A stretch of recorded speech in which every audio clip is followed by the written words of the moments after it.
Linear free energy relationships relate to this idea that you can change a functional group and then get a predictable change in a reaction. All right, so I think we're all okay. So this starts with a concept that people will call Hammett plots or Hammett parameters.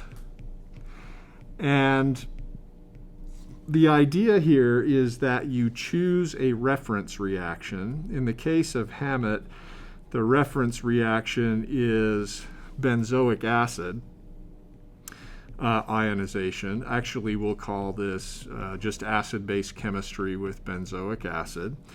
So in order to define the Hammett parameters, you take various benzoic acids with different X groups, and I'll show you what some of those X groups are in a minute, and you measure the equilibrium constant.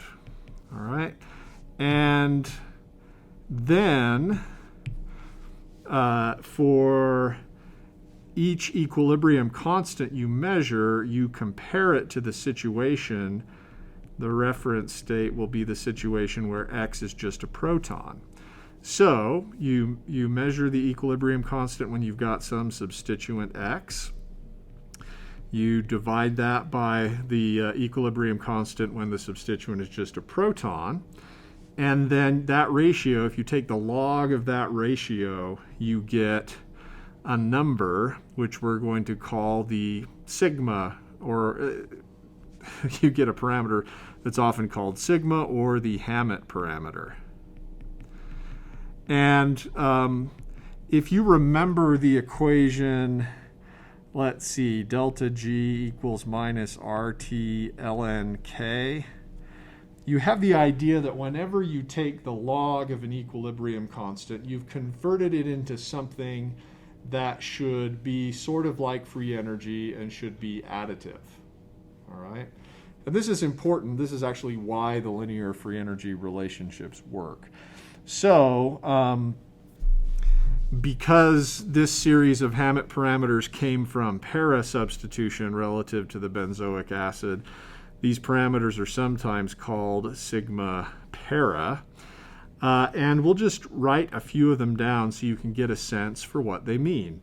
If the X group is NH2, so that would be an aniline, it's minus 0.66. What does that mean? That means that the equilibrium constant for K with the amino group there is less than the equilibrium constant when proton is there. And that follows directly from this logarithmic relationship. If Kx is less than Kh, this number is less than 1, and logs of numbers less than 1 are negative. All right? Now let's just rationalize that briefly. Why would NH2 at this position decrease this equilibrium constant? What do you got? Any ideas? Go ahead, Kim. It donates its electrons into the ring, and it makes it so that makes it harder for the proton to leave because it surrounds it with electrons and stuff. Okay. Donates how? Resonance donating. So Okay. donating with its P long. So you've got some double character here. You've got nitrogen is definitely more electronegative than carbon. So you'd predict some inductive withdrawal, but we also happen to know that nitrogen can be a resonance donor. What we're talking about here is this kind of resonance structure. So Kim, you said you can donate electron. But we are making up things there. Insane structures. So the resonance structure would look like this. Okay, I think I agree with you so far, but if you look, that negative charge still isn't on the atom that bears the negative charge in the conjugate base. So where's the destabilization coming from?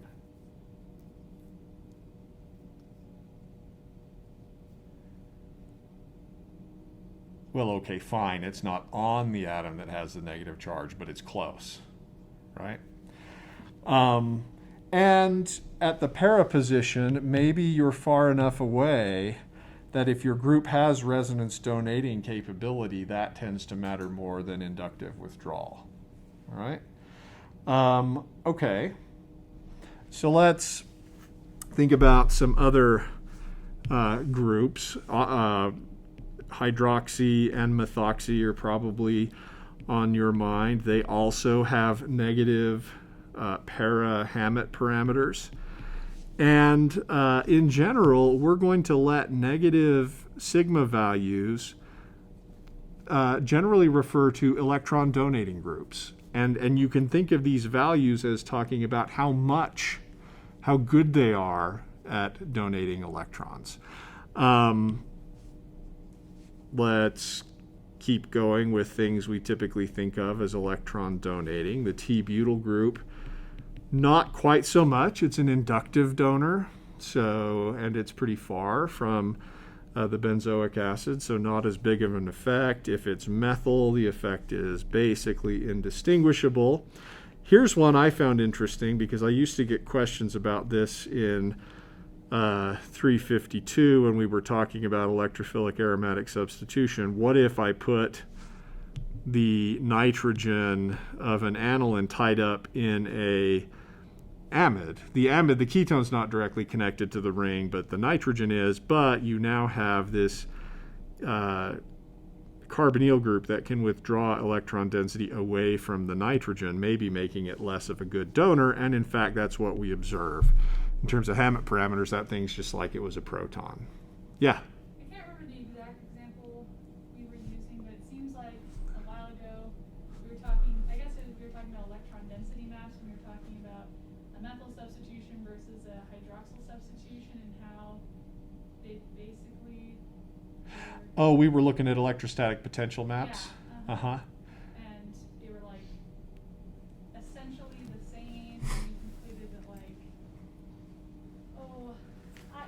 you remember what I do, and maybe actually I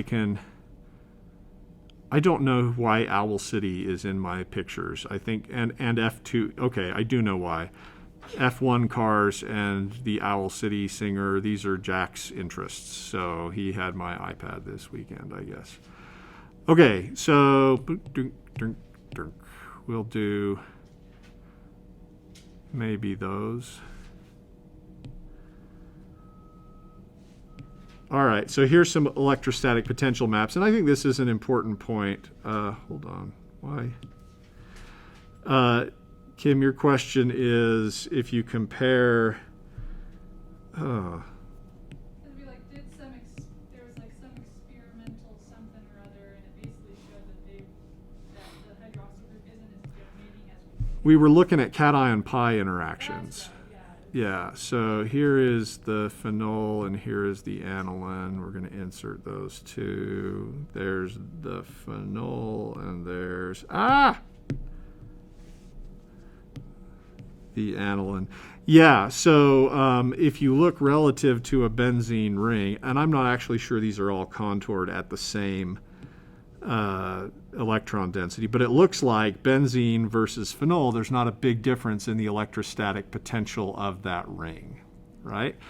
And you can actually do some calculations and find the numbers. There is a difference, but it's not huge. There is a bigger difference for the aniline, so that looks like it's sort of legitimately electron donating. This is the fluoro, I think, monofluoro, so that's even more electron poor. So the question is, why does OH show up as being sort of electron donating in this reaction when if you look at the electrostatic potential map, it doesn't look like it does that much? And you can ask the same question, why is OH a ortho para-director in electrophilic aromatic substitutions when if you look at the ground state of these substituted arenes, it doesn't look like it donates that much. And the answer is things can matter more in a transition state than they matter in a ground state. And in particular here, you're talking about going from a neutral intermediate to one that is negatively charged, even though there might not be a lot of electron density in that ring for OH, at least if we were to measure it in the ground state. If we talk about conjugate base stability, once the negative charge is there, it might be enough to make a difference. And the same idea is true with electrophilic aromatic substitution. Once you get to the transition state where you're developing a significant amount of positive charge in the aromatic ring, then the donating effect can matter. Similarly, we can do Hammett relationships not only for equilibrium constants, but for rate constants, and then again, transition state structures tend to matter. So that's my hand wavy response. But yeah, it's a good question, a good point. Others?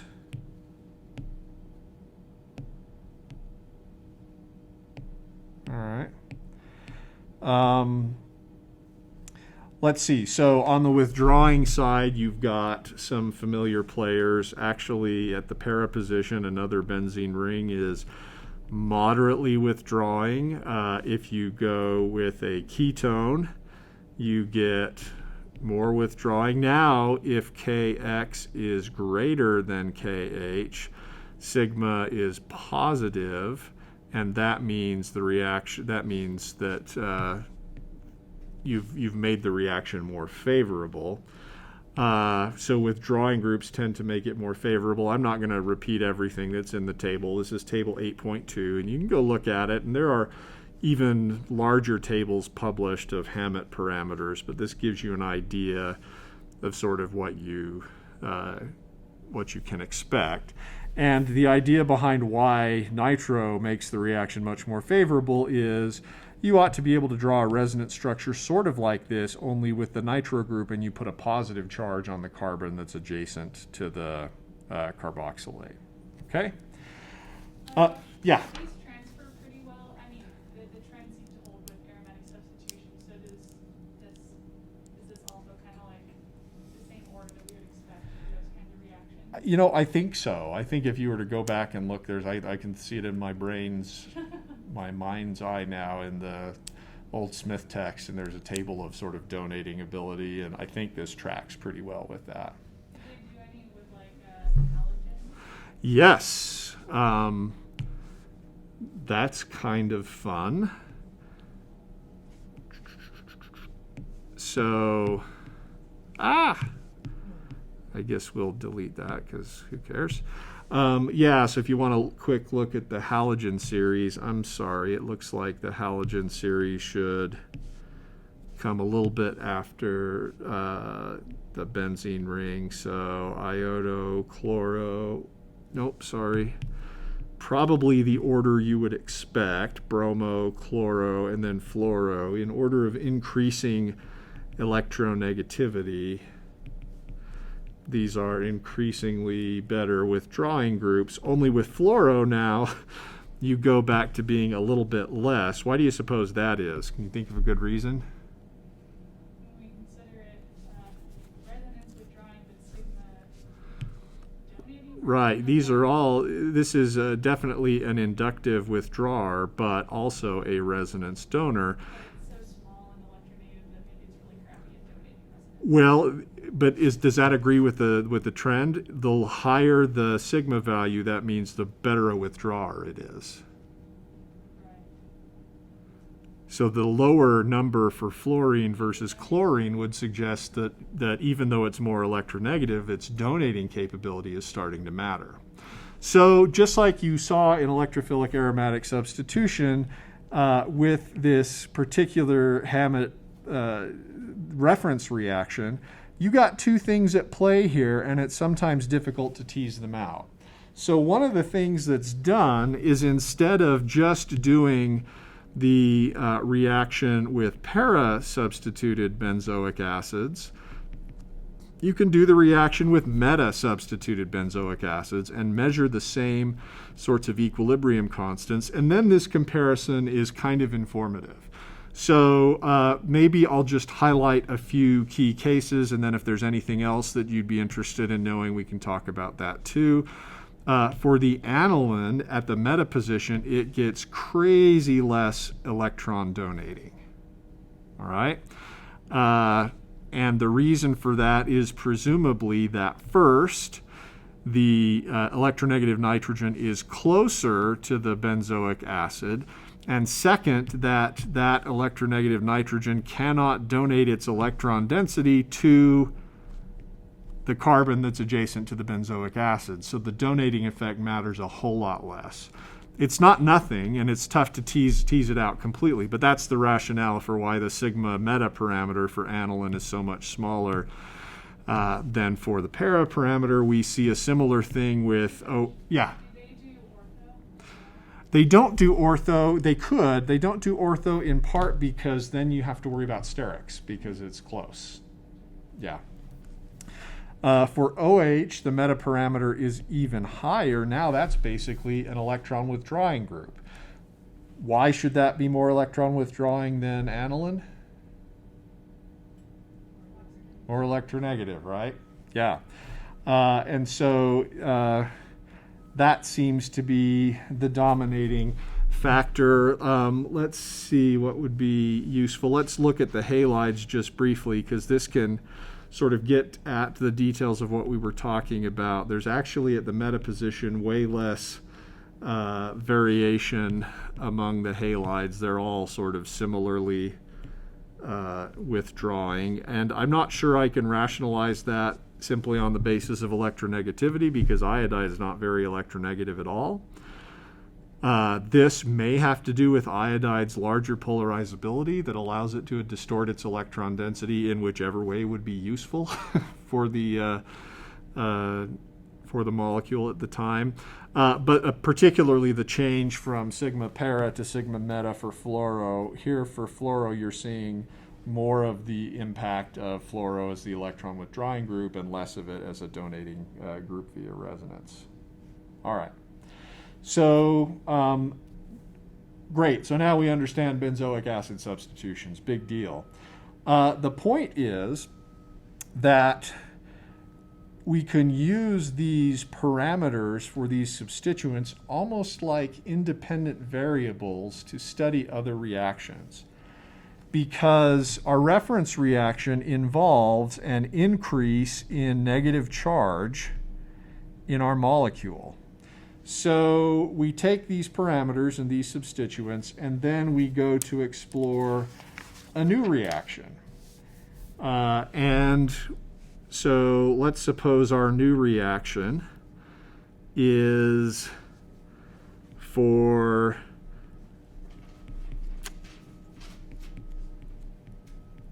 ionization of phenylacetic acids instead of ionization of benzoic acids. Got the same kinds of substituents, but the structural situation is a little bit different.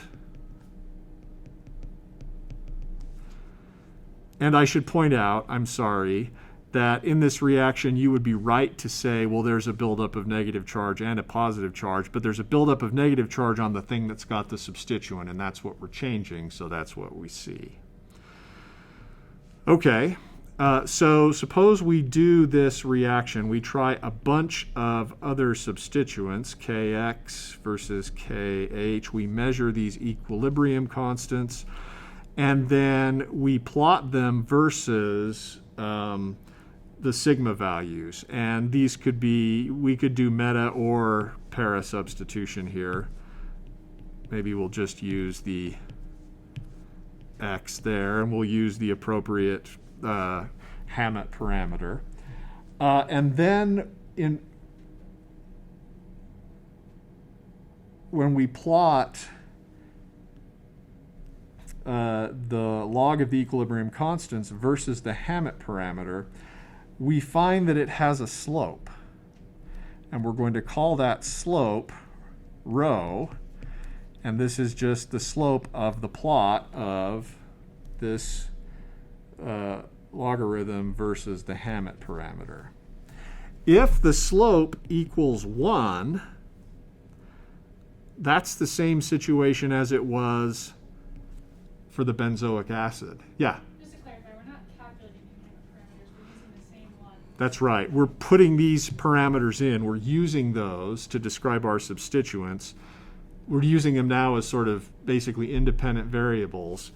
We're measuring kx and kh, and then we see what the slope is. If the slope equals 1, that means our new reaction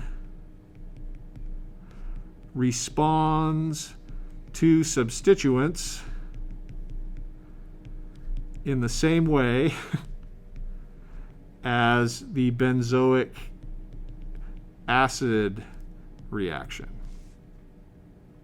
In other words, if the slope equals 1, we infer that there is in this reaction an increase of negative charge as we move from starting material to transition state to product, and that electron donating groups destabilize the increasing negative charge. And actually, as long as the slope is greater than 0, we can say that there is an increasing amount of negative charge. If the slope is between 0, if the slope is between 0 and 1, we would still say that there's an increasing amount of negative charge as you go from starting material to product, but the reaction is less sensitive to substituents than the benzoic acid reaction. So this gives us a way to get a feel for reaction mechanisms and thermodynamics with reference to a reaction that we understand pretty well. I'm confused with that last one. So P is greater than 0 but less than 1. That's right. If it's so the reference How point, is that different from greater than 0? well, P can also be greater than 1. Okay. So if P equals 1, you're on par with benzoic acid in terms of your sensitivity to substituents and negative charge. If it's greater than 1, you're using If rho is greater than 1, that means that it's even negative. you still have an increase in negative charge and it is more sensitive to substituents than the benzoic acid reaction. Which could be because maybe there's more of a buildup of negative charge in the transition state or in the products. You have to be careful about interpreting rho values as totally indicative of how much negative charge develops in the transition state for reasons that I'll point out in just a minute. So you sort of have these 4 different situations. You might find that your rho is 1, in which case, okay, this is about as sensitive as a benzoic acid reaction, and I think there should be a buildup of negative charge. If you're between 0 and 1, it's less sensitive. Maybe there's less of a buildup of negative charge. If you're greater than 1, you're more sensitive. I guess we didn't talk about the case where rho is less than 1. What do you think that means? You put on electron donating groups and Doesn't increase the negative charge. yeah, if rho is less than 1, and remember, you've got Hammett parameters that are based on, that we're using, that are based on a reaction where donating negative charge is bad. Now, if rho is less than 0, I'm so very sorry. If rho is less than 0, now you have a situation where stabilizing positive charge is favorable to the equilibrium constant, or you're doing a reaction where there is a buildup of positive charge in the transition state or products relative to starting material, or you might be in a case where destabilizing negative charge makes the reaction go faster. So I'll show you some examples of these situations. That's sort of a lot to observe. In the case of our phenylacetic acid, the rho value that we observe is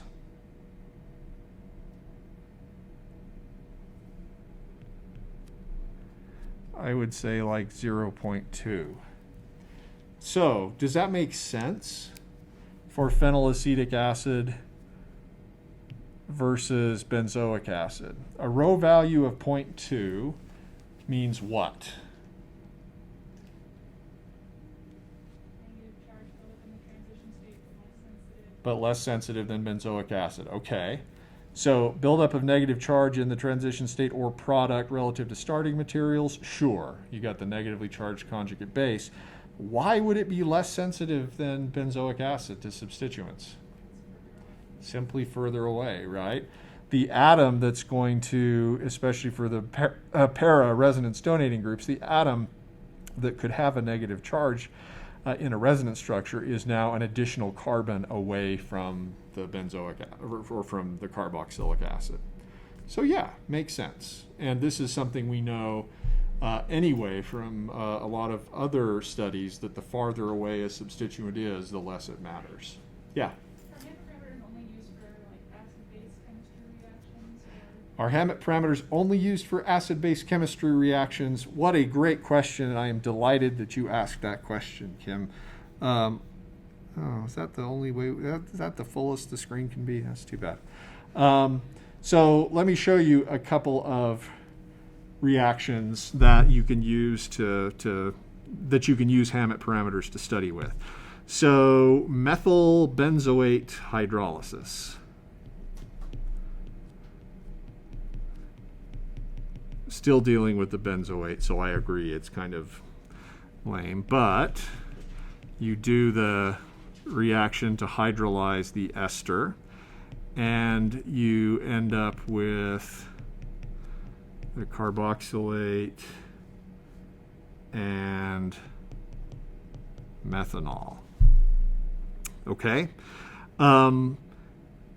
And you can use Hammett parameters and Hammett analysis to try to get at differences in mechanism. For example, some have proposed that, and I'm not even going to answer the mechanism that this reaction undergoes. Here is sort of an SN2 style reaction of the hydroxide on the methyl group of your ester to give you directly your products, and then others have proposed that instead you would do nucleophilic addition to a carbonyl to get a tetrahedral intermediate,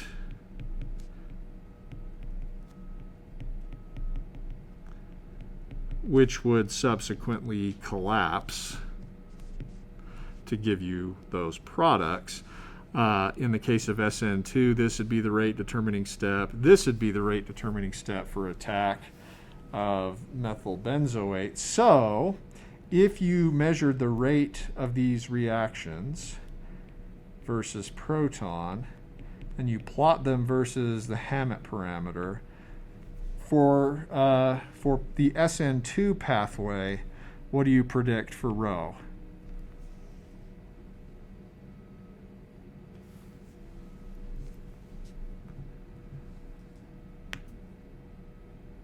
Think about the transition state of SN2. What does it look like?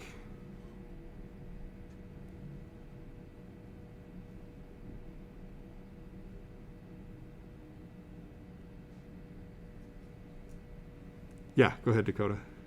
As molecules partially bound. Right, so we would be partially forming this oxygen-carbon bond. That would lead to a lower negative charge on oxygen. How about this oxygen and this bond? Increasing negative charge here, decreasing the strength of this bond. So is there a buildup of negative charge on the thing that has the substituent in the transition state? Yeah, okay. Relative to the benzoic acid reaction, where base attacks proton and you build up negative charge there, it looks similar, right? About the same. So we might predict for SN2 a rho value that's close to 1, definitely positive, and definitely similar to benzoic acid. We might call this medium rho value. How about for the addition to carbonyls? I'm not sure, how do you call this? Nucleophilic addition to carbonyls. What do you predict there? Transition state there has partially formed bond between this oxygen and the carbonyl carbon, decreasing negative charge on this oxygen, increasing negative charge on the carbonyl oxygen. So what do you predict for rho?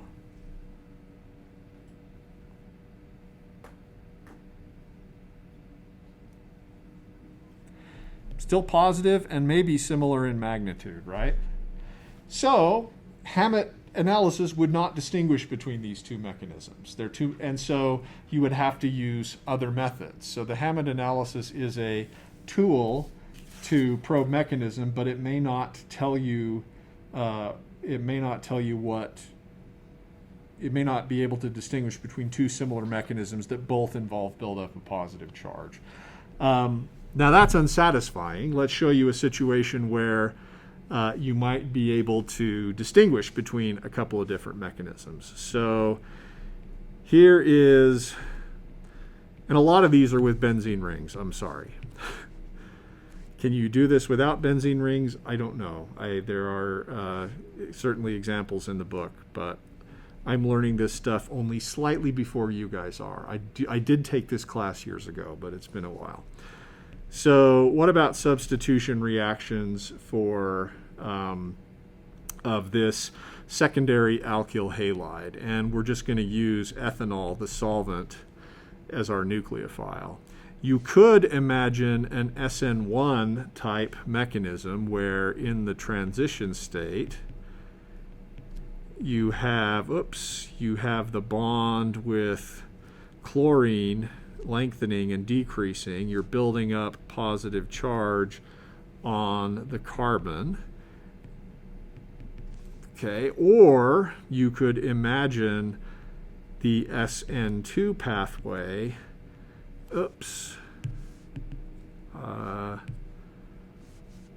Sorry. What am I trying to do here? Or you could imagine the SN2 pathway where in the transition state you would be forming a new bond between oxygen and carbon as the leaving group was leaving. Okay. So let's talk about charge in the transition state, and let's focus on the thing that is attached to where the substituent is. So in our SN1 mechanism, is there a buildup of charge on something that's connected to the substituent? Sure. Objection, Your Honor. Leading the witness. Okay, fine. Yes, on the carbon that used to have the leaving group, there's a buildup of positive charge in the transition state for the SN1 reaction. That's what an SN1 reaction is. How about in the SN2 reaction? Not really, right? There's a buildup of charge on the leaving group, and there's a decrease in negative charge on the nucleophile, but none of those two things are connected to the substituent. So we would predict to see a rho value here that is what? Greater than 0, less than 0, equal to 0? Should be less than 0, and probably by a lot. Probably large in magnitude because, as we know, the transition state of an SN1 reaction is late because of the Hammond postulate. The transition state resembles the full-on carbocation. So we might expect to see for this reaction a large negative rho value, rather. For the SN2 reaction, this mechanism is inconsistent with large negative rho. In fact, we might expect for this reaction rho to be basically 0. All right, so that's a case, where you can tell whether something's SN1 versus SN2.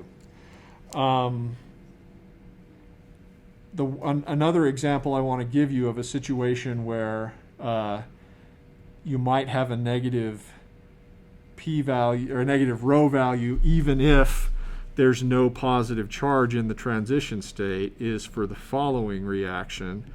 Let's open up epoxides with these substituted phenolates.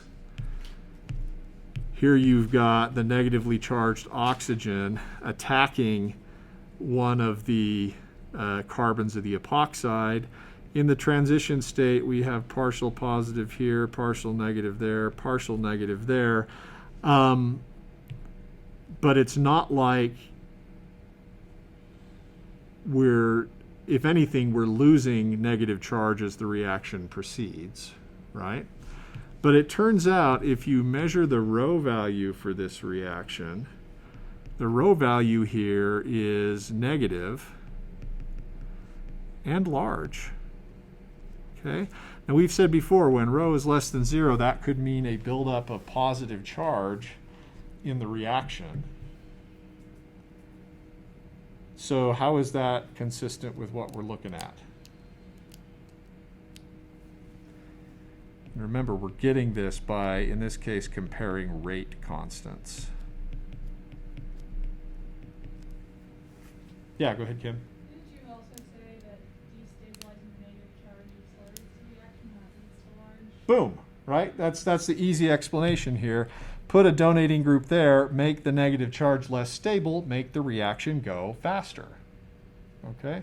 So destabilizing, in terms of reaction rate, destabilizing a negative charge can lead you to a negative rho value because you're making the reaction faster. Your book explains it this way. In the transition state, this negative charge is getting less. So a decrease in negative charge is almost the same thing as an increase in positive charge, which I find a little bit less persuasive. I'm more inclined to go with your explanation, Kim. But that's what I'm saying. You have to be just a little bit careful when interpreting rho values because it doesn't always tell you what the charge is in the transition state, but it does tell you what the substituents, how the substituents influence the transition state relative to what they do with benzoic acid. All right. Questions so far? There are some examples in the book which are worth looking at. Yeah. Do they only measure down parameters for benzoic acid? That's where they all came from, and then you use those references to investigate your new reaction.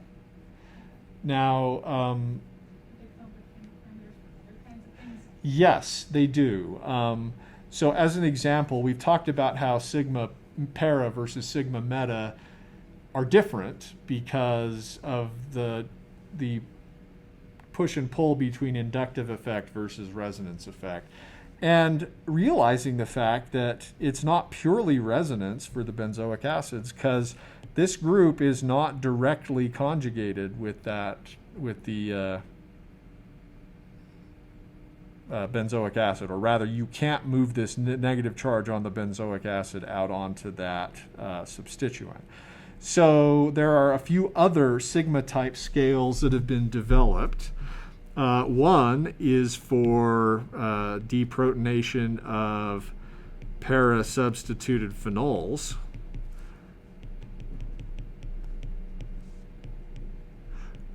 Oh, I'm getting sloppy. Where if you put, say, a methoxy group there, or if you put a nitro group there, you could definitely delocalize the negative charge on the oxygen. And so there are parameters there. The parameter here is called sigma minus, and it's just, again, log of the equilibrium constant for that reaction over the log of over the equilibrium constant for hydrogen. They call that sigma minus because it's the ability to stabilize a negative charge via resonance. And then there's one for positive charges, which I can show you more next time. All right. That'll be enough for today.